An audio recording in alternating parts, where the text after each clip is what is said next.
Wakazi wa eneo bunge la Runyenjes katika kaunti hiyo ya Embu wameitaka serikali kuboresha mfumo wa bima ya afya SHA ili ujumuishe huduma zote zikiwemo huduma za nje ya hospitali. Na wagonjwa hao walieleza masikitiko yao wakati wa kambi ya matibabu bila malipo iliyoandaliwa na wafadhili katika uwanja wa Runyenjes, wakisema kuwa hulazimika kugharamia matibabu kwa pesa zao wenyewe kutokana na mfumo wa SHA kutosimamia huduma zote.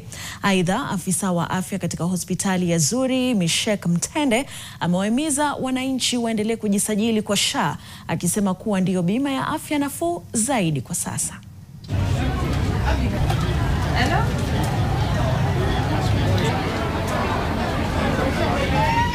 SHA inatufinyiria outpatient. Njoo ukienda outpatient haupewi dawa, haikusimamia hata. Unaenda unaambiwa, unauliza mambo ya SHA, unaambiwa hiyo labda uandimitiwe ndio ikusimamie.